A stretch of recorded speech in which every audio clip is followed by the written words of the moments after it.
तुम्ही तुमचं नवं जुनं करा. म्हणजे अजित दादा शब्दाला न जागणारा माणूस आहे तुमच्या माहितीसाठी. आणि अजित दादाने पुन्हा काय तुम्हाला सांगितलं होतं की नदीचं जी घाणजी पाणी जे आले घाणजी पाणी जे होतं कारखाना चालू झाल्यानंतर ती मी शुद्ध करण्यासाठी प्रयत्न करीन. आणि जर परत शिवतीर्थ मंगल कार्यालय काढलं तर शिवतीर्थ मंगल कार्यालय काढलं तर या मंगल कार्यालयामध्ये आपण तारखा मिळत नाही तारखा मिळत नाही त्या आपल्या इथल्या भोसल्यांची लग्न होत्यात, देवकथ्यांची लग्न होत्यात, येड्यांची लग्न होत्यात, डायगुड्यांची लग्न होत्यात, टावऱ्यांची लग्न होत्यात, जगताबांची लग्न होत्यात, कोकरांची लग्न होत्यात, आठवडे गावड्यांची लग्न होत्यात. तारीख सुद्धा मिळत नाही. तरी डिस्लरी अण्णांनी काढली.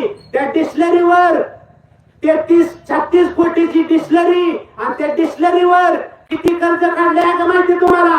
100 कोटी रुपये कर्ज काढले. या 36 कोटीच्या डिस्लरीवर 100 कोटी रुपये कर्ज काढले. आणि तुम्हाला भाव जर मिळायचा जर असेल तर त्यांनी काय केलं माहिती? आता पतसंस्था जेवढ्या पतसंस्था आहेत का ना आपल्या तालुक्यामध्ये काय 2-4 पतसंस्था काढून तुम्हाला बिल दिल्या. इथून पाठीमाग असं कधीच घडलं नाही की माळेगावच्या बाबतीमध्ये की पतसंस्था काढायची तुम्हाला वेळ येईल. ही पतसंस्था काढून तुम्हाला बिल दिलेलं आहे. अरे आम्हाला बिल नसतं दिलं तरी चाललं असतं, पण आमच्या उराव तुम्ही पतसंस्था काढायला नव्हती पाहिजे. आमच्या उराव तुम्ही पतसंस्थाचा बोला काढा नव्हता पाहिजे. तुम्हाला पोत्यावर उचल मिळते तेवढेच पैसे तुम्ही द्यायला पाहिजे होतं. म्हणजे तुम्ही येणारा काळ तुम्हाला माफ करणार नाही, येणारा काळ तुम्हाला माफ करणार नाही. आणि अण्णाच्या काळामध्ये 54 का 56 दिवसामध्ये गोडवान बांधलं होतं, थोड्या दिवसामध्ये गोडवान बांधलं होतं. अण्णांनी कारखाना ज्या टायमाला मोठा केला, कारखाना जर मोठा जर नसता केला तर तुम्हाला जर कारखाना जर मोठा नसता केला तर इथं जवळजवळ तुमच्या माहितीसाठी कारखाना मोठा केल्यामुळं की शेजारचा ऊस यायला लागला. 15-15 लाख गळीत त्यांनी केले. किती केले? 15-15 लाखाचं गळीत केले. आणि गळीत केल्यानंतर ही मंडळी तुम्हाला साखर आणि पेढे वाटायची. की अण्णाच्या टायमाला ही मंडळी कोर्टात गेलेली होती. मंडळी यांनी कोर्ट केसेस केल्या, यांनी सहकार खाता असेल तुमचं कोर्ट असेल इथं त्यांनी दाखल केल्या कोर्टामध्ये गेल्यानंतर. म्हणजे एवढं करून सुद्धा अण्णांनी कारखाना वाढवल्यामुळे तरी एवढं 15-15 लाखाचं ते हे झालं, गरीब झालं. अण्णाशिवाय आणि काकाशिवाय तुम्हाला कारखान्याला वाली कोणच होणार नाही. अण्णाशिवाय काकाशिवाय कोण वाली होणार नाही. जर आपण बारकाईने बघा माळेगाव कारखान्याचा ज्यादा ह्या आजूबाजूच्या बाजारपेठेवर आपली बारामतीची बाजारपेठ सुद्धा माळेगावचं बिल जर आलं का नाही, बिल आलं की शहरामध्ये गर्दी तयार होती. व्यापारी सुद्धा म्हणतात बारामतीचं माळेगाव कारखान्याचं बिल आलं त्याच्यामुळे गर्दी होती. म्हणजे त्यासाठी आपल्याला अण्णा काकांची गरज आहे. तुम्ही जर दादांच्या जर ताब्यात जर माळेगाव कारखाना जर दिला जाणार तर नाहीच, पण दिला तर दादाच्या पाठीमाग बॉडीगार्ड असतात. दादाच्या पाठीमाग गन मिशन घेऊन त्यांचं बॉडीगार्ड असतात. आताच आपण जर रोज चेअरमन जर कारखान्यावर जर आल्यानंतर आपल्याला कुणाचं लग्नाचं बिल असतं, कुणाला उचल घ्यायची असती, कुणाला अडवास घ्यायचा असतो, कुणाच्या लग्नाला अडवास घ्यायचा असतो, कुणाच्या दवाखान्याला अडवास घ्यायचा असतो, कुणाच्या पोराबाळाच्या आजारपणाला कशाला अडवास घ्यायला लागतो. त्या टायमाला तुम्हाला एमडी म्हणणार दादा येऊ द्या, दादा म्हणणार मला कॅबिनेट आहे, दादा म्हणणार मला पुण्याला जायचंय, मला मुंबईला जायचंय, मला एवढंच काम आहे का? त्या दिवशी दादा तुमच्या माहितीसाठी पेपरला तुम्ही बातमी वाचा. त्या टायमाला म्हणला तुम्ही माझं मालक झाला का, ही दादाचं स्टेटमेंट आहे. विधानसभेला आणि लोकसभेला तुम्ही दादाकडे बघून मत केली, विधानसभेला दादाकडे करून मत दिली की दादा लगेच विसरणारा दादा आहे. तुमच्या माहितीसाठी दादा लगे म्हणला की तुम्ही माझा तुम्ही मालक झाला का, म्हणून तुम्ही माळेगाव कारखान्याला जर आला तर तुमचं काहीच खरं राहणार नाही. की दादा यासाठी बवर्गातने उभं राहिलेले आहेत. त्यांच्या जी 21 बॉडी जी त्यांची जी आहे संचालक उभं राहिलेली, त्यांच्या कवडीचा सुद्धा विश्वास नाही म्हणून ती उभा राहिले तर बवर्गातनी. आणि तुम्हाला जर माळेगावचं सभासद तुम्ही जनरल मीटिंग बघितली, जनरल मीटिंग मध्ये त्यांनी KLPD चा प्रकल्प लावायचा होता तर ती म्हणायची 250चा लावा, अण्णा म्हणायचं 500चा लावू. तुम्ही जनरल मीटिंग बघितलेली आहे तर जनरल मीटिंग मध्ये त्या बोर्डाला काढता पाय घ्यायला लागला. ती बोर्ड बाजूला गेलं. तुम्ही पाठीमागच्या 2-3 वर्षापूर्वीची जनरल मीटिंग बघा, गाव जोडायची मीटिंग बघा. जनरल मीटिंग मध्ये त्यांनी काय केलं की KLPD चा प्रकल्प 250चा लावायचा. ती बॉडी म्हणायची, अण्णा म्हणायचं 500चा लावा. अण्णाचं म्हणण्यात येतंय की मोठं करा, तुम्ही छोटं करू नका, मोठं करा. आणि अजितदादांनी पाठीमागच्या 2-3 वर्षापूर्वी म्हणले होते, पेपरला होती बातमी की मला 10 गावं जोडायची. ती 10 गावं म्हणजे कुठल्या का माहिती सभासदांनो, जी सोमेश्वर सहकारी साखर कारखान्याचं सभासद आहे ती 10 गावं तिकडे ऊस गाठत्या. पण ती 10 गावं अजितदादाला जोडायची होती. पण ती 10 गावं तुम्ही जनरल मीटिंग मध्ये, सुप्रीम कोर्ट असतं, जनरल मीटिंग मध्ये तुम्ही ती 10 गावं हाणून पाडली. ती हाणून पाडल्यानंतर तिथं बी ही आपल्या मंडळींनी त्यांच्या बाजूने ठराव दिलेला होता.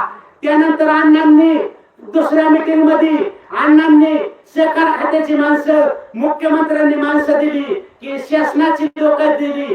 खरंच आहे काही का खोटच आहे बघायसाठी लोक दिली. तर त्यांनी स्वतः व्हिडिओ शूटिंग केलं आणि तिथं लावलं सहकार खात्यातल्या माणसाला की सर्व लोकांनी तुम्ही जेवढी त्या माळेगावच्या शिवतीर्थ मध्ये लोक होती त्यांनी सर्वांनी हात वर करून त्यांचा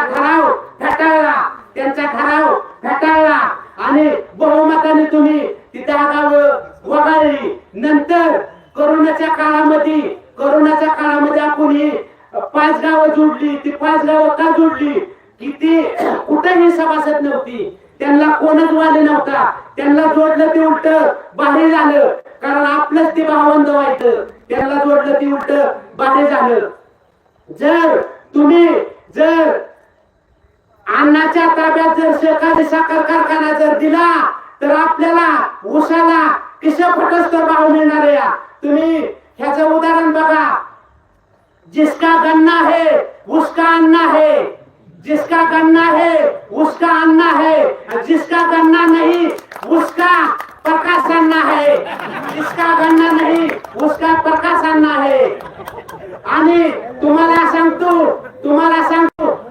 आपल्या माळेगाव सहकारी साखर कारखान्यामध्ये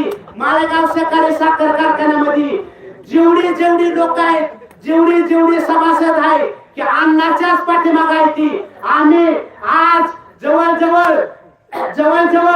ही आसपासची आम्ही 2-3 अमोल असन, नितीन असन, आम्ही मोटरसायकलवर फिरतोया आणि बघतोया तर तिथल्या लोकांच्या म्हणण्यात येतंय जर हे पवार अजितदादा जर कारखान्यावर जर आलं तर त्यांना भेटायचं म्हणलं तर आम्हाला चिठ्ठी, आम्ही जर ह्याच्यामध्ये जर गेलो, सहयोगावर जर गेलो, गर्दी असेल तर दादा पाठीमागच्या लिफ्टनी बाजूला जात्यात.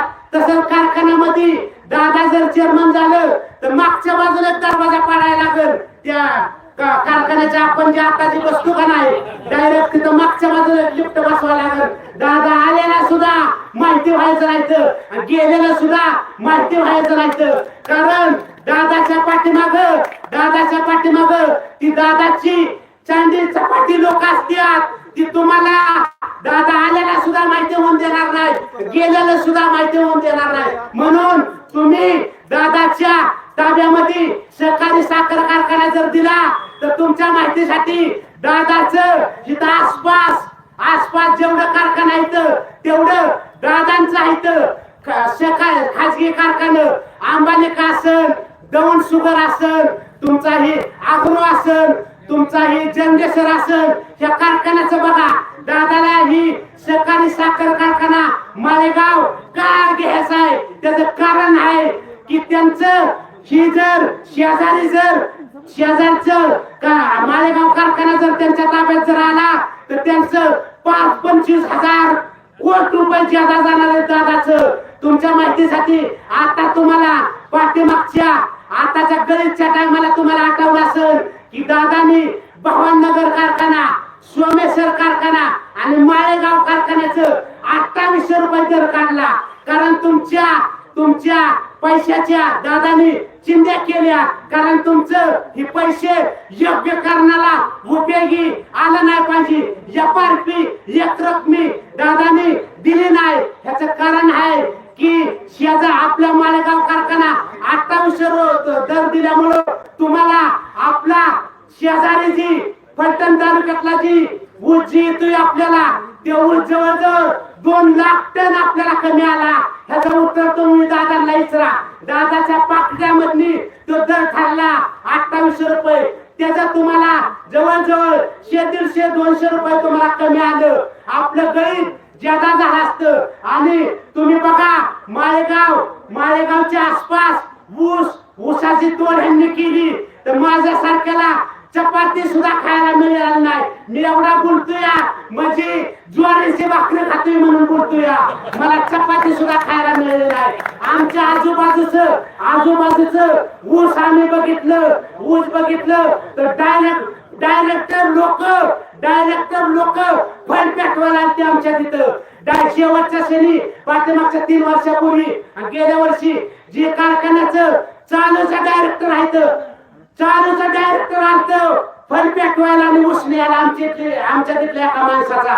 म्हणजे बघा तुम्ही डायरेक्टरला सुद्धा ऊस पेटवायचं काम आलं म्हणजे किती बोली ही होती. आणि तुमच्या माहितीसाठी आता या ठिकाणी सहकार मशी चंद्रराव अण्णा तावरे यांचं आगमन झालेलं आहे.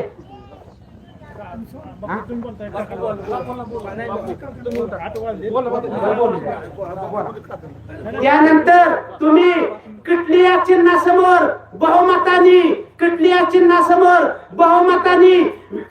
चिन्हाला विजय करा आणि कारखान्यावर अण्णा आणि काकांचा विस्तार केलाच तुम्हाला दिसन.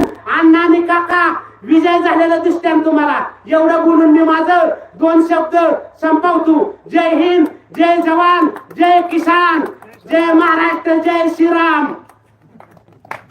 यानंतर माळेगाव सहकारी साखर कारखान्याचे माजी चेअरमन रंजन काका तावरे आपल्याला संबोधित करतील.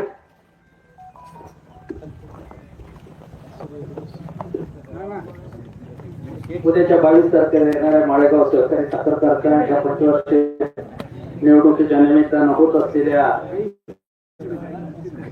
बहुमती बैठकीच्या निमित्ताने या ठिकाणी उपस्थित असलेले आदरणीयांना, या ठिकाणी उपस्थित असलेली या गावातील सर्व वडीलधारी नेते, तरुण सहकारी मित्र,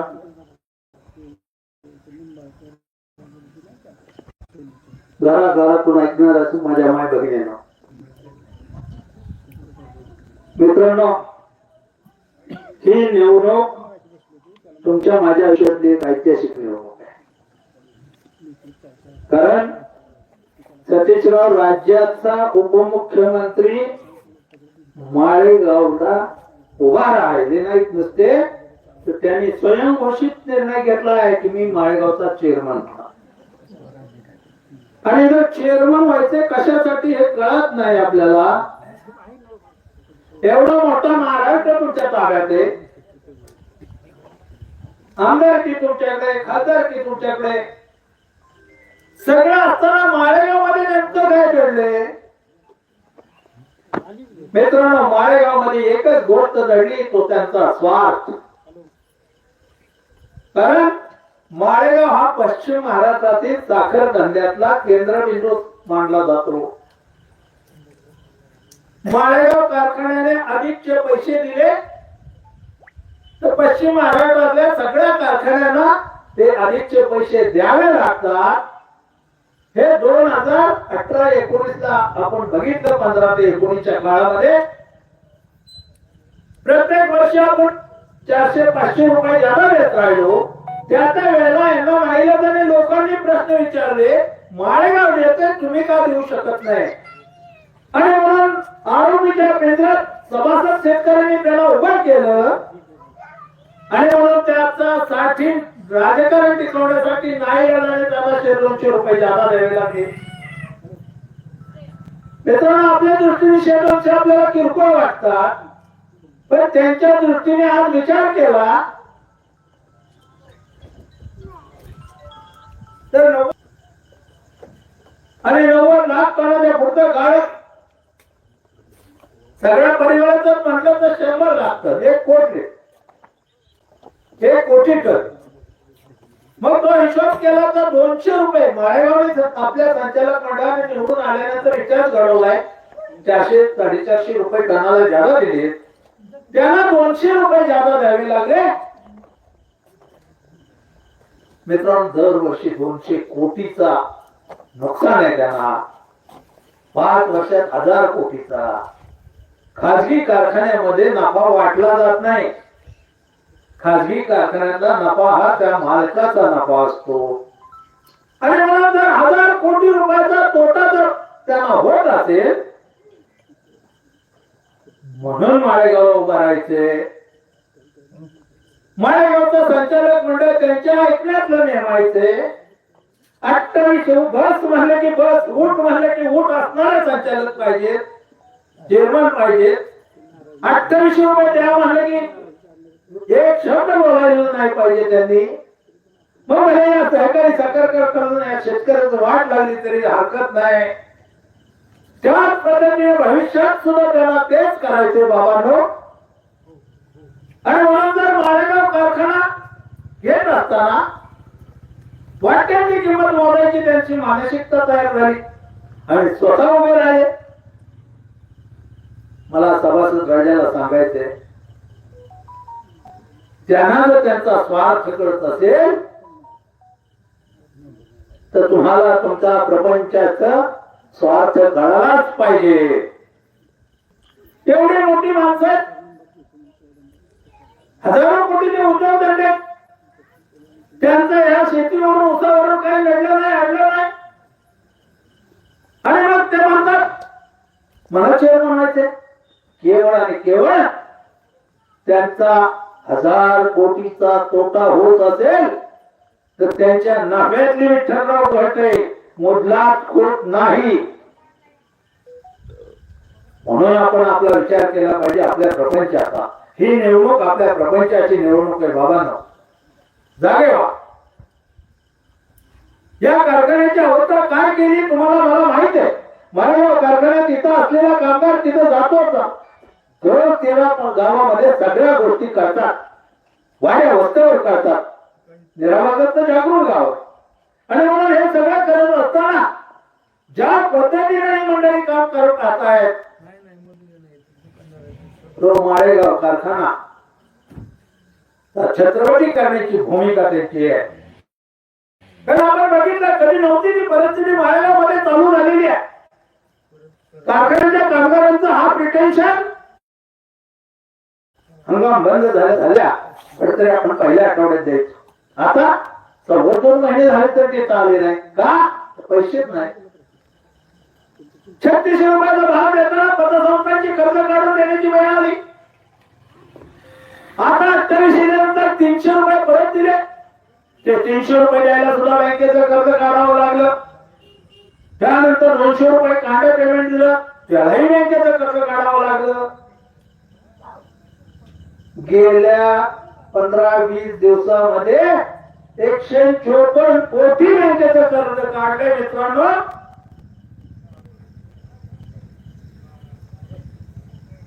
अशी अवस्था कारखान्याची करून ठेवली आहे. बाकीचं कर्ज तर वेगळंच आहे, प्लेन लोन हे ते सगळं पुढं आहे. आणि म्हणून या सगळ्या परिस्थितीचा आढावा घेतल्यानंतर माळेगावचा छत्रपती होईल का काय, ही मानसिकता, ही भीती निर्माण झालेली आहे. ही भीती निर्माण झालेली खोटी भीती नाही बाबांनो, तिथं पूर्णपणे उधळपट्टी या संचालक मंडळाने केलेली आहे, हे कुणालाही नाकारता येणार नाही. आणि म्हणून मी आपल्याला सांगू इच्छितो, येणाऱ्या निवडणुकीमध्ये आपल्याला अत्यंत बारकाईने डोळ्यात तेल घालून विचार करून निर्णय करावा लागणार आहे. मागच्या वेळेला 11 गावा इथं आणण्याचा प्रयत्न तो होता, तो माळेगावचा छत्रपती करण्याचाच होता. त्या छत्रपतीला ती जिरायची जागा सोडली की छत्रपतीचं मतदान आणि तिथला बागायचा भागातला शेतकरी संपून गेला. त्याच पद्धतीने ही 11 गावं इथं जोडायची होती, पण तुमच्या आमच्या सगळ्याच्या एकजुटीच्या ताकदीवर ते आपण संकट परतावून लावलं. अण्णा ह्या वयात सुद्धा सगळ्या गावात वाड्या वरच्यावर हिंडले आणि आपण तो संकट परत पाठवलं. एकदा पाठवलं तर दुसऱ्याला परत फोटो प्रोसिडिंग घेत आहेत. या संचालक मंडळाला व्यासपीठावर घेऊन जावं लागलं चेअरमन एमडी आणि वाईस चेअरमनला. कुठल्याही महाराष्ट्राच्या साखर कारखानदारी किंवा कुठल्याही संस्थेत, सहकारी संस्थेत घडलं नाही, ते या कारखान्यावर घडलं. आणि कारखान्याला नामशेची वेळ महाराष्ट्रात आणली. ज्या कारखान्याची उंची महाराष्ट्रात 18-19 ला 3400 रुपयाचा महाराष्ट्रातला 1 नंबरचा भाव देऊन वाढली होती, ती उंची कमी करण्याचं महाभाप यांनी केलं. आणि अशा या सगळ्या परिस्थितीला आढावा घेतल्यानंतर या नेतृत्वाच्या लक्षात आलं आणि कारखान्याला उभा राहायची वेळ या चुकीच्या कामकाज केलेल्या संचालक मंडळामुळे मला आली असं ते सांगतात, तर ते खरं नाही. ते केवळ आणि केवळ त्यांच्या स्वार्थासाठी उभे राहिले. आपण ठरवायचे संचालक मंडळ निवडून आल्यानंतर त्याच्यात चेअरमन होणार आहे. मग संचालक मंडळ निवडून द्यायचं का नाही द्यायचं तुमचा प्रश्न आहे, तुमचा निर्णय बाबांनो. आपल्या प्रमुखासाठी सहकार बचाव शेतकरी पॅनल ज्यांनाच्या मार्गदर्शनाखाली चालू आहे, ज्याच्यासाठी अण्णा वयाच्या 85 वर्षी उभे राहिले. मला सांगा कशासाठी? केवळ शेतकऱ्याचा प्रपंच वाचवण्यासाठी. सामान्य शेतकरी अहोरात्र कष्ट करून पिकवलेल्या घामाचा पुरेपूर दाम मिळण्यासाठी आणि आपल्या वाढवडिलांनी उभी केलेली साखर कारखानदारी ते लक्ष्मीचं मंदिर शाबूत ठेवण्यासाठी आणि पुढच्या पिढीला पुढे त्याचं मालकत्व ठेवण्यासाठीची ही लढाई आहे. आणि म्हणून माझ्या आया बहिणींना सांगायचंय, राष्ट्रवादी काँग्रेसचं काम करणाऱ्या तुझ्या भावाला, तुझ्या मालकाला सांग, झेंडा तिकडला घे. मुलाबाळाच्या भविष्यासाठी आज गेलं मतदान हे किटलीच्या चिन्हावर कर, तर आणि तर तुमचा प्रपंच वाचणार आहे. आता संपलं तर परत कधीच नाही, हे लक्षात ठेवा. बाबा पाटील आता नाही तर परत कधीच नाही. हे चेअरमन व्हायला निघाले, त्यांच्या पॅनल मध्ये बघितलं कोण? सगळे उद्योगपती, कोट्याधीश. त्यांना आपल्या पॅनल मध्ये उमेदवार बघितले तर सर्वसामान्य रात्रंदिवस कष्ट करून आधीच कनेक्ट काढून नेटका प्रपंच करणारी मंडळी आहे. कोट्याधीशाला काय देणं घेणं नाही. बाबा पाटील तुमच्या ट्रॅक्टरचं टायर फुटलं, तुम्हाला 2 पैसे ऍडव्हान्स द्यायचा आहे. कधी मुंबईवरून आढळायची महिनाभर ट्रॅक्टर जागेवर बांधून ठेवावं लागेल. तुमच्या घरातलं कोण आजारी पडलं, काय झालं तर कोण देणार ऍडव्हान्स? अनेक गोष्टी, कामगाराचे प्रश्न असतील, शेतकऱ्याचे प्रश्न असतील, वाहतूकदाराचे प्रश्न असतील, या सगळ्या प्रश्नाला आणि मग यांना परत एखादा उद्योगपती चेअरमन करायचं ठरवावं लागेल. त्या उद्योगपतीला मात्र तुमच्या माझ्या प्रपंचाचं देणं घेणं नाही, कारण त्याचा प्रपंच उसाच्या भावावर अवलंबून नाही. मग आपल्याला आपला स्वार्थ कळला पाहिजे, आपल्या मुलाबाळाचं भविष्य कळलं पाहिजे. आता हे नेते सांगतायत अण्णा हे वयात का उभा राहिले? तुमच्याकडे उभा राहिले की चालतंय त्यांचं वय, आणि शेतकऱ्याकडे उभा राहिले ह्यांचं वय चालत नाही. यांना आमदार गेला, खासदार गेला, अण्णांचं 85 वय चालतंय आणि आपला वय चालत नाही. मला राज्याच्या उपमुख्यमंत्र्यांना सांगायचे, अहो तुम्ही अण्णांना आमदारकीच्या खासदारकीच्या निवडणुकीला बोलून सहकार्य घेतलं, निवडणुकीत मदत घेतली, तिथंच तुमचा नैतिक अधिकार संपलाय अण्णांचं वय काढण्याचा. पुन्हा महाराष्ट्रात अण्णा इतके भारतीय माणूस साखर धंद्यात नाही हे तुमच्या चुलत्यांनी 2002 साली मान्य केले साहेबांनी, मोठ्या साहेबांनी. आणि आज तुम्ही काही बोलताय त्याच्यावर? विचार करा बाबांनो. त्यांना कोण आरोग्य त्याला वेडेवाकडं बोलायची त्यांची सवय आहे. पुढच्या उद्यापासून आणखी 8 सभा आहे, त्याच्यात काय बोलते त्याचा नेम नाही सांगता येत. तर हे सगळं करायचे तुमचा माझा प्रपंच उद्ध्वस्त करण्यासाठी. आणि म्हणून बाबांनो जागे व्हा. या निवडणुकीमध्ये आपल्याला निश्चितपणे आपला प्रपंच वाचवण्याचं परम पवित्र काम करायचंय. आणि म्हणून सगळ्या परिसरांना शेतकऱ्यांनी ठरवले या वेळेला आपल्या प्रपंचासाठी कारखाना अण्णांच्या ताब्यात द्यायचा. या सर्व 35 लवकर सामान्य माणसाने ठरवले. आपला निर्णय आपल्याला करायचे. कुठल्याही दबावाला बळी पडू नका. सगळ्या राजकीय दबाव वापरायचा प्रयत्न करताय. आता बाकी व्हायचं काम चालू झाले. घराघरात बाकी द्यायचे. आलेल्या लक्ष्मीचा स्वीकार करा, नतमस्तक व्हा. पण आपल्या प्रपंचाची लक्ष्मी अण्णांनी सांगितलंय आपण खिसे फाटेपर्यंत पैसे द्यायचे आणि आपला प्रपंच वाचवायचा, आपल्या लक्ष्मीचं मंदिर वाचवायचे. हे पुन्हा एकदा कळकळीची विनंती करतो. आणि परिवर्तनाच्या लाटेचे शिलेदार होऊन 22 तारखेच्या मतदानाला किटलीच्या चिन्हावर शिक्का मारून काही बघायचं नाही, पॅनल टू पॅनल काम करायचं. किटली बघितली की मार शिक्का, किटली बघितली की मार शिक्का, किटली बघितली की मार शिक्का, एवढंच डोळ्यात पुढं ठेवायचं. नाव वाचायचं नाही, गाव वाचायचं नाही, जात वाचायची नाही, पात वाचायची नाही. विठ्ठलराव पॅनल टू पॅनल काम पूर्ण करायचं आणि समोर बसलेल्या या माझ्या पांडुरंग रूपी शेतकऱ्याचा प्रपंच वाचवायचं.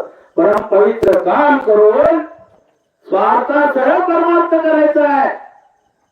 आपल्याला 400 मिळेल की शेजारच्या कारखान्याला महाराष्ट्रातले 200 मिळणार आहे. त्या गोरगरीब शेतकऱ्याच्या मुलाबाळाचा आशीर्वाद तुम्ही मिळवायचा आहे, ते लक्षात ठेवा. कुणाला घाबरू नका. कोणी तुमचं पाणी बंद करणार नाही. ह्यांचं कोण बाब ज्या तिथं भटकरलं पाणी धरण बांधायला गेलं नव्हतं. कोण अधिकारी दम देत असेल त्याला आम्ही पुरवून म्हणू. त्यांना सांगा डीसीएम तुमच्यावर असला तर सीएम बी आमच्या बरोबर आहे. गेल्या वेळेला ठाकरे साहेब होते, या वेळेला फडणवीस साहेब आहेत, एवढंच लक्षात. आणि म्हणून फडणवीस साहेब न्याय देणारं व्यक्तिमत्व आहे. सगळ्या घटकाला, सामान्य माणसाला न्याय देणारा माणूस आहे. आणि म्हणून मित्रांनो कुठल्याही गोष्टीला घाबरू नका. ठोस द्यायला तयार व्हा. घाबरायची काही कारण नाही.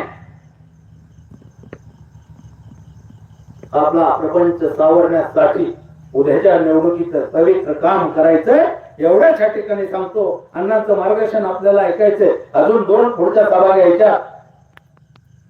एवढं बोलून मी या ठिकाणी थांबतो आणि पुढच्या सभेला जायला आपल्या सगळ्यांची रजा घेतो. जय हिंद, जय महाराष्ट्र.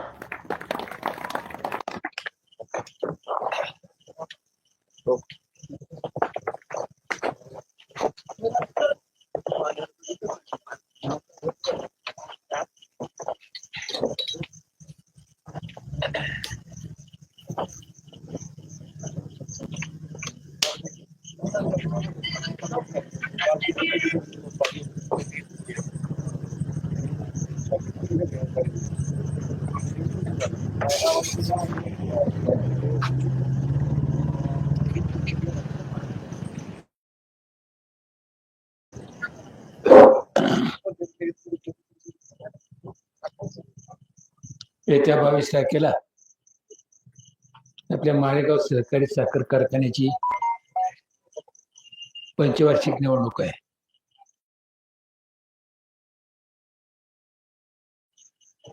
दर 5 वर्षांना ते संचालक मंडळ बदलत असते. आता 1925 ते 30 या कालावधी करता संचालक मंडळाचे निवड करायची आहे. आपल्या कारखान्याचा कारभार कोणाच्या हातात द्यायचा हे ठरवण्याची वेळ आहे. आणि म्हणून आपल्याला ही निवडणूक अतिशय महत्वाची आहे. आपण जर चुका केल्या, तिथं चुकीची मंडळी तिथं आली तर आपल्या संस्थेचं प्रचंड नुकसान होईल.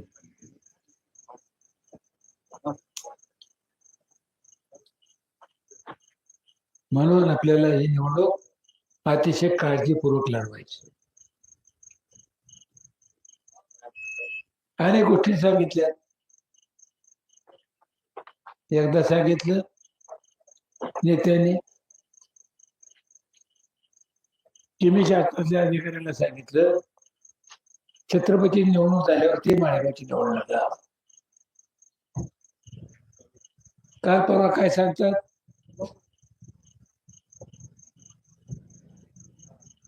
की मी सांगितलं कारखान्याची निवडणूक अगोदर करा. म्हणजे अशा पद्धतीचा विचार ते मांडतायत. मित्रांनो, कारभारी चांगला नसेल तर काय अवस्था होती आपल्याला छत्रपती सहकारी साखर कारखान्याच्या कामकाजावरून लक्षात आलं असेल. छत्रपती कारखाना आपल्या अगोदर सुरू झाला. तिथं बुजुर्ग मंडळी होती. माणिकराव जाधव होते, साहेबराव जाधव होते, गोलब साहेब होते. त्या मंडळींनी तो कारखाना अतिशय चांगला चालवला. राज्यातला 1 नंबरचा भाव दिला. तिथं आपल्या नेत्याचं नेतृत्व आलं. काय झालं, चुकीचा कारभारी तिथं निवडला. कारभारात अडचण येत गेल्या, पैशाचा दुरुपयोग होऊ लागला आणि दिवसेंदिवस आर्थिक परिस्थिती खालावत गेली. आज त्या कारखान्याची काय अवस्था आहे बघा. आणि दुसऱ्या बाजूला छत्रपती कारखान्याची मॅनेजमेंट ह्याच नेत्याची होती. 25-30 किलोमीटरवरती त्यांचा खासगी कारखाना दौड शुगर कारखाना 2,500 टनाचा होता. तो 7,500 टनाचा झाला तर 20,000चा होणार आहे. आणि छत्रपती सहकारातला कारखाना 6,000 टनाचा कारखाना गुटक्या गिळतोय. आज मरतोय का उद्या मरतोय, आज बंद पडतोय का उद्या बंद पडतोय, अशी अवस्था आहे. मॅनेजमेंट ह्यांची, खाजगी कारखाना ह्यांची, सहकाराला ह्यांची. आपण विचार करून सांगा की सहकाराबद्दल ह्यांना किती प्रेम आहे. आणि सांगताना सांगतात माझ्याशिवाय सहकार कोणी वाचू शकत नाही, माझ्याशिवाय सहकारी कारखाना वाचू शकत नाही. लात मारी पाणी काढेल. मी म्हणलं एवढं सांगताय तुम्ही, छत्रपती कारखान्याचं बाटलं होतो तुम्ही कुठे गेल तिला.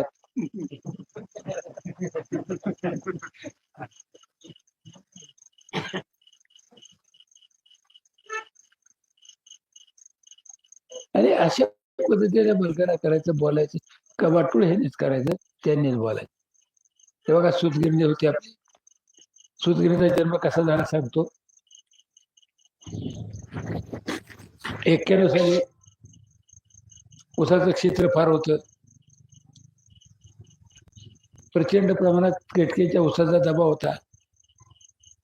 आम्ही ऑफिसमधली शेती करण्या मंडळी बाहेर निघायचं, माणसं रस्त्यात आडवी उभी राहायची, अडवायची आम्हाला. आमच्या ऊसाचं काही करा, पाहिजे तर पैसे देऊ नका, पण आमच्या वावरात ऊस बाहेर काढा. आम्हाला ऊस बाहेर काढायला पैसे नाहीत आणि काढलेला ऊस कुठे टाकायचा, ठेवायचं त्यालाही जागा नाही. कृपा करून म्हणजे आमचा ऊस तुम्ही आणा. आम्हाला नाही पैसे दिले तर चालत्या. आणि तुम्ही तो पैसा आणला पाहिजे. पवार साहेब त्यावेळेस मुख्यमंत्री होते. आम्ही गाठलं साहेब त्यांचा ऊस वावरात उभा राहिला तर तो सरकारला नुकसान भरपाई लागेल त्यावेळेला. त्यापेक्षा आपण असं करू, आम्ही कारखाना चालवतो, जे आता लांबची वाहतूक करावं लागेल ती वरची वाहतूक तुम्ही द्या. रिकव्हरी झालो असेल ती रिकव्हरी तुम्ही द्या. आणि त्या शेतकऱ्याचा ऊस गळेल, त्याचा वावरातनं बाहेर निघेल. अशा पद्धतीच्या सगळ्या गोष्टी होती. पवार साहेबांनी विचार केला, म्हणजे ठीक आहे. मग मी बसलो, लांबच्या वाहतुकीचं सूत्र ठरलं. लांबच्या वाहतुकीला 50% तर पहिली आपली यंत्रणा होती. 50% बाहेरनं यंत्रणा आपल्याला घ्यावी लागली. त्यावेळेला टोळ्या मिळत नव्हत्या. आम्ही त्यावेळेला लोकांना सांगितलं, ऊस उत्पादकांना सांगितलं की तुम्ही ऊस तोडा, आम्ही यंत्र वाहन देतो, तुम्ही भरून पाठवा. आणि अशा पद्धतीनं जी कमी पडलेली यंत्रणा होती ती यंत्रणा उभी केली. पूर्ण क्षमतेने कारखाना चालवला. मार्चमध्ये चालला, एप्रिलमध्ये चालला, मे मध्ये चालला, जूनमध्ये चालला. जुलैच्या पहिल्या आठवड्यात ऊस सगळा संपवला आणि कारखाना बंद झाला. मग कृषी जास्त केल्यामुळे उत्पादन खर्च कमी झाला. पगाराचं खर्चाचं प्रमाण कमी झालं. पगार कमी झाला म्हणजे आपण जर कारखाना 6 महिन्यात बंद केला तर 4 लाख टन कृषी केलं असतं. त्याला जर समजा 10 कोटी पगार असता आणि तोच का ऊस आपण आणखी 4 महिन्यांच्या आत काढला असता तर त्याचे प्रत्येक टनाला उत्पादन खर्च कमी आला असता. आणि अशा पद्धतीचा विचार करून आपण त्या वेळेला तो कारखाना चालवला. परिणाम काय झाला मित्रांनो, महाराष्ट्रामध्ये त्या वेळेला कारखान्याचा भाव 250 रुपये निघाला होता. माळेगावचा भाव 600 निघाला. आपल्या सभासदांना त्यावेळेला 600 रुपये, 350 रुपये जास्त पडला.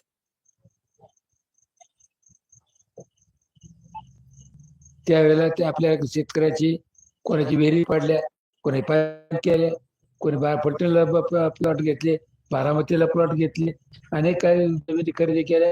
अशा पद्धतीनं त्या वेळेला सगळ्या शेतकऱ्यांच्या आपल्या प्रपोजलला चांगल्या पद्धतीचा हात लावायचं काम माळेगाव सहकारी साखर कारखाना केलं. मोठ्या तोला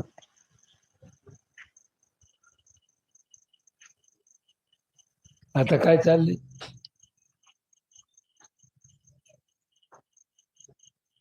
केंद्र सरकारनं ही साखर तयार करतो, त्या साखरेच्या 3 प्रती केलेल्या आहेत. एक मोठी साखर, एक मध्यम, छोटी साखर. म्हणजे मोठी म्हणजे लार्ज साखर, मीडियम साखर त्याला स्मॉल म्हणायचं,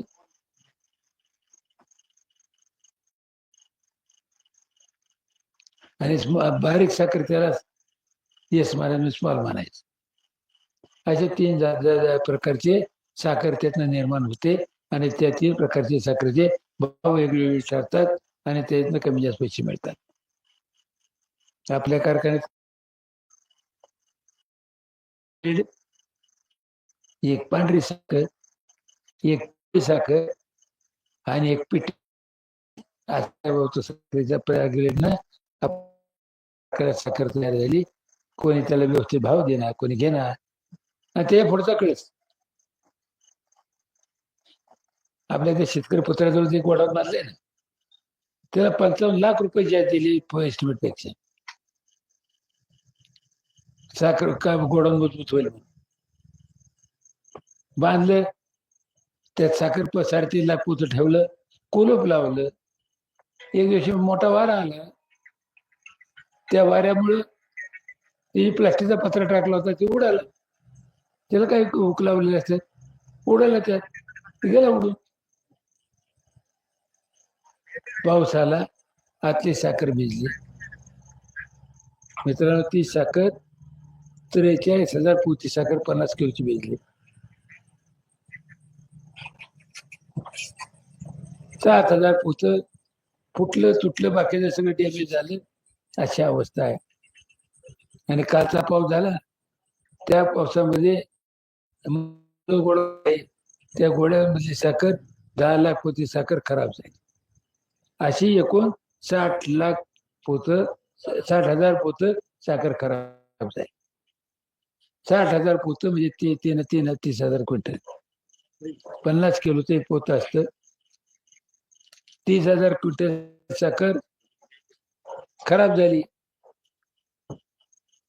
ते पोत्यावर डाग पडले, व ते मावशीर धरलं, ओलसर झाली. अशा पद्धतीनं साखर खराब झाली. म्हणजे एक गोष्ट म्हणजे सांगायचं असं की पहिलं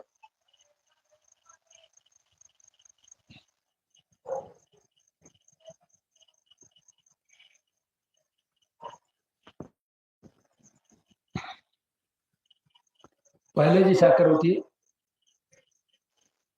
60,000 पोती खराब झाली, त्याचे 30,000 पोते क्विंटल झाली. 38 रुपये भाव धरला, तर 11,40,00,000 साखर खराब झाली. कशाला म्हणतात 11,40,00,000? ती साखर आता विकायला मिळाली असती तर पैसे मोकळे झाले असते, त्या पोत्यावरचं व्याज वाचलं असतं. आता ते पोती साखराची बेचल्या. साखर बेचल्यानंतर किती त्याला पाणी झालं, पाक झालाय हे लगेच काय कळणार नाही. ते पोते उचलावे लागतील, पुन्हा कारखान्यात न्यावे लागतील. ते काय पोते फाडून काढावे लागतील, कारण त्यात खडी झालेली असणार. ते पुन्हा मिल्टिंग करावं लागतील, म्हणजे त्याचा पुन्हा पाक करावा लागेल. त्याला केमिकल लागेल, त्याला स्टीम लागेल, त्याला मजुरी लागेल, त्याला नव बारदार लागेल, द्वारा लागेल. आणि ती साखर पुन्हा गोडाऊनमध्ये ठेवायची मजुरी वाढणार, आम्हाला वाढणार आहे. आणि अशा पद्धतीनं एका 50 किलोच्या पोत्याला 100 ते 125 रुपये खर्च येतो. म्हणजे एका क्विंटलला जवळजवळ 200 ते 250 रुपये खर्च येतो. 30,000 पोत साखर मिळते. म्हणजे हे नुकसान. आणि पुन्हा ती साखर आता कारखाना सुरू झाल्याशिवाय मिल्टिंग करू शकत नाही आपण. म्हणजे हे 2-4 महिन्याच व्याज आलं. कारखाना चालवल्यानंतर सुद्धा सगळी साखर प्रोसेस करायला कारखान्याचे शेवट येईल. म्हणजे ते 4-5 महिने आली, 10-11 महिन्याचं व्याज कारखान्याला भरावं लागणार. आणि मग ती साखर बाजारात विकता येणार. अशा पद्धतीचं प्रचंड नुकसान या संचालक मंडळाचं पूर्ण होतंय, झालेलं आहे.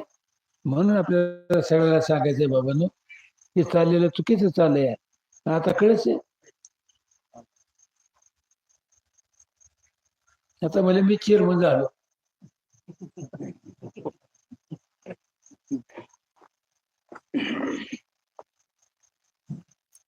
कायद्यानं नियमानं तुम्ही जबत होतं तर जरूर व्हा. तुम्ही सांगा, आपण सोसायटीत काम करणारी माणसं आहेत. सोसायटी निवडणूक होते, पंच कमिटी निवडून येते, सरकारचा माणूस तिचा अजेंडा काढायला होतो, त्या पंच कमिटीला मिटिंगला बोलवतो, त्यातून चेअरमन व्हायचे वरची निवड करतो का नाही? हे तसलं काय नाही. कारखान्याचं तसंच आहे. कारखान्यात संचालक मंडळ निवडायचं, वरच्या अधिकाऱ्यांना त्याला ऑर्डर काढायची की बाबा तुम्ही अजेंडा काढा. अजेंडा काढल्यानंतर तो अजेंडा वाटायचा, जायची मंजूर करायची आणि पुढे जायची. आता 7-8 हजार पोत भिजली आहे,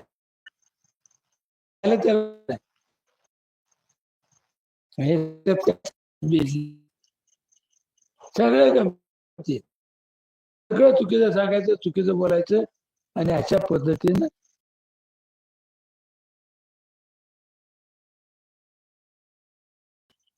$65 लाखाची एमडी आहे काही पद्धत. कुठलाही पैसा खर्च करता झाला तर तो मॅनेजमेंट पुढे ठेवावा लागतं, मॅनेजमेंटची मजुरी घ्यावी लागते आणि बाकीची कामं करावी लागतात.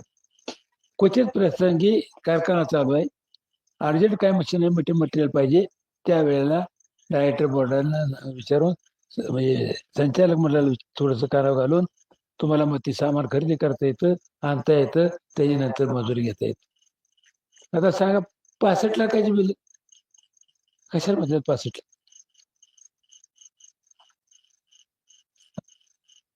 अशा पद्धतीचं चुकीचं काम चाललं. ते गोडाऊन बांधलं ना साखर भिजलेलं, त्या गोडाऊनला एस्टिमेट पेक्षा 65 लाख रुपये ज्या दिलेत.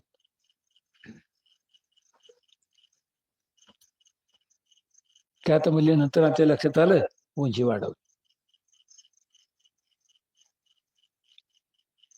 हे करायचं ते कॉन्क्रीट नाही,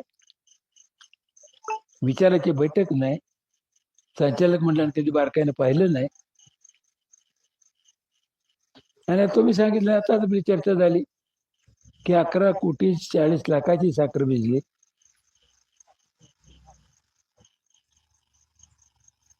आणि गोडाऊनचा खर्च 7 ते 8 कोटी रुपये. मग त्यातला मालमत्ता भिजला, खराब झाला 11,40,00,000. आणि अशा पद्धतीचं कारभार चालेल. म्हणून आपल्याला सगळ्याला विनंती करायची की आपल्या वाटवडिलांनी उभी केलेली कारखानदारी, खरं सांगायला गेलं तर राग येतोय. ज्यावेळेला कारखाना उभा केला त्यावेळेला आपल्या मंडळीची परिस्थिती फार अवघड होती. बऱ्याच कारण लोकांचा ऊस नव्हता, जो ऊस होता तो पुंड्या ऊस होता. त्यावेळेला कारखाने फार नव्हते, गोळाला घालायचं, जसं कुठल्या तरी कारखान्यात येऊन घालायचा. खोट ऊस उत्पादकाची अडचण होत होती. आणि म्हणून ही साखर कारखाना निघाली. काय झालं साखर कारखाना निघून? अशी मंडळी तिथं आली आणि अनेक चुका केल्या. त्याच्यामुळे अनेक कारखाने बंद पडले. कोणी घेतले? खासगी माणसाने घेतले. हा तुमची मॅनेजमेंट तिथं आहे. तुमची मॅनेजमेंट असताना सहकारी साखर कारखाना चालत नाही, खासगी मात्र चालतो. आणि आता ते आपला सहकारी साखर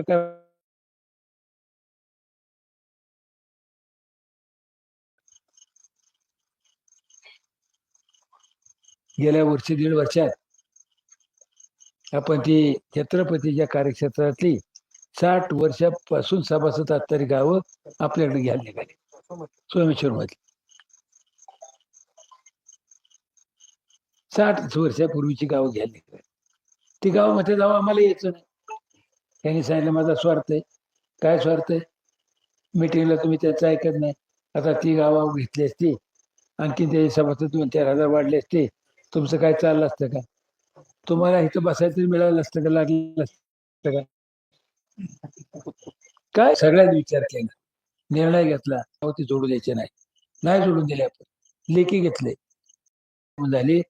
संचालक म्हणजे त्यांचं आलं काय, पुन्हा तो ठराव मांडतील, पुन्हा ती गावं जोडायचा प्रयत्न करतील आणि आपल्या प्रपंचाची वाट लागेल. मित्रांनो, काळजी घ्या. खूप अडचणी.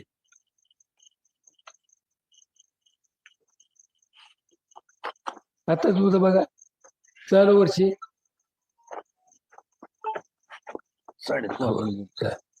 9.5 चालू वर्षात आपल्या कारखाना सुरू झाला. भाव किती काढला? ऍडव्हान्स किती काढला? 2800 रुपये काढला. अहो, जे कारखाने आधारित फलटणवाल्यांनी 3100 काढला, साखरवाड्याने 3100 काढला, पाटसवाल्याने 3100 काढला. आणि त्यांचे जे 3 कारखाने भोवतालचे, त्यांना जास्ती 2600 काढला होता. माळेगाव छत्रपती सोमेश्वर जर 3100 रुपये दिले तर त्यांना 2800 ज्यावेळी 3000 करावं लागले. त्यांचं ते पैशाचं गणित वाचवण्यासाठी त्यांनी सगळ्याला 2800 रुपयांना ऍडव्हान्स काढायला लावला. आपला गेटकेचा ऊस शेजारच्या कारखाने कधी न नेणाऱ्या कारखाने नेला. ते जर आपल्याला ऊस मिळाला असता, अजून 1,00,000-1.5 लाख टन क्रशिंग ज्या झालं असतं, त्याचा आधीचा फायदा आपल्याला मिळाला असता. ह्याला ते करायचं नव्हतं, कारण सहकारातली माणसं मोठी झाली की ऐकत नाहीत. ते आर्थिकदृष्ट्या सतत कमवत राहिले पाहिजेत, अडचणी झाले पाहिजेत, हे त्यांचं वाक्य आहे. आणि अशा पद्धतीने त्यांनी आपल्याला 2800चा भाव काढायला. कारखाना बंद आहे, तुम्ही 31-32 देत आहे. कारखाना चालू असता जर 31 जरी दिला असता तर गिटकीनं ऊस तुम्हाला घातलं असतं का नाही, क्रशिंग जास्त झालं असतं का नाही, उत्पादन खर्च कमी असता, ते साखर तुम्हाला जास्ती साखर बाजारात भावाला काय मिळाली असते. अशा पद्धतीचं काम मिळणारा पैसा त्याने हे नुकसान केलं. आता मला सांगतात आता काय लय गमतीशीर सांगितलं म्हणजे मी कुणाला पाठवलंच नव्हतं. ज्या वेळेला कारखान्याची इलेक्शनची चर्चा सुरू झाली त्यांनी सर्वे केले कारखान्याच्या कार्यक्षेत्रात सभासदांची मतं काय ती जाणून घ्यायचा प्रयत्न केला. ते एक शास्त्र आहे, त्या शास्त्राप्रमाणे त्यांनी मतं जाणून घ्यायचा प्रयत्न केला. सर्वे झाला, निकाल आला, निकाल त्यांच्या उलटा गेला आणि अशा पद्धतीने निकाल उलटा गेला म्हणून त्यांनी निर्णय घेतला आता कारखान्यात माळेगावचं इलेक्शन लावायचं. आता सगळे मशिनरी दुरुस्त करून कारखाना उशिरा सुरू करा. कारखाना उशिरा सुरू झाला.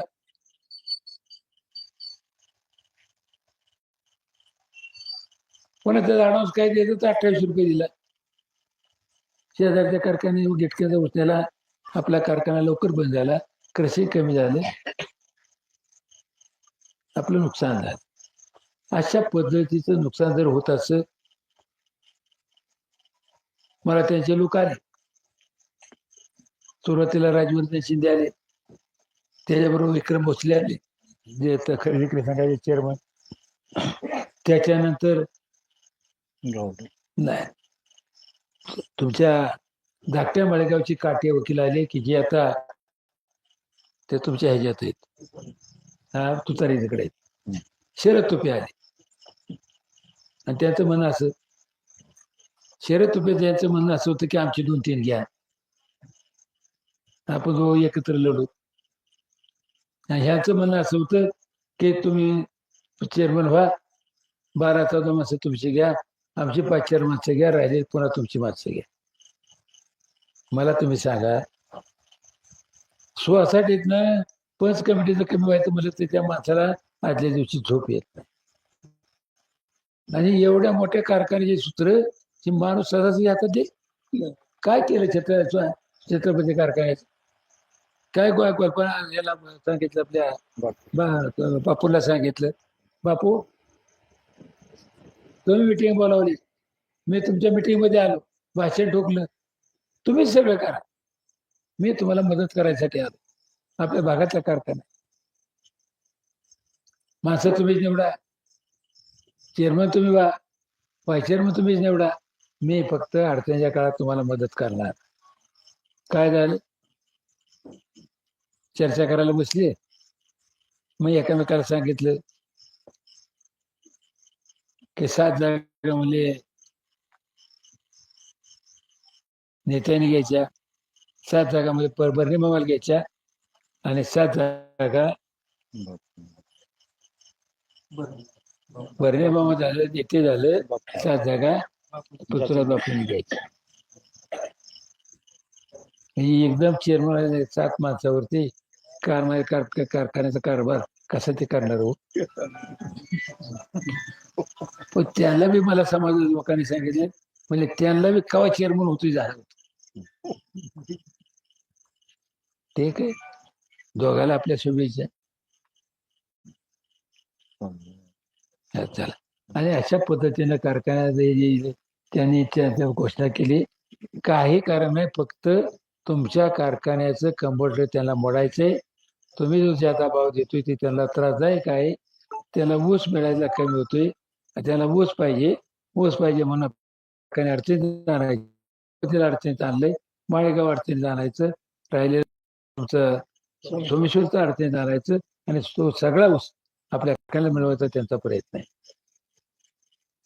मित्रांनो, जो अशा पद्धतीने कारखाना चालवतात की प्रत्येक कारखाना 1 टन ऊसापासून 1000 रुपये प्रॉफिट मिळवतो. तितकं त्यांचं शास्त्र आहे. ते सगळ्या कारखान्यात म्हणून 1 कोटी टन ऊस ते गाळतात. मग 1 कोट टनाला 100 रुपये जर ज्या खर्च गेला किती पैसे जाते?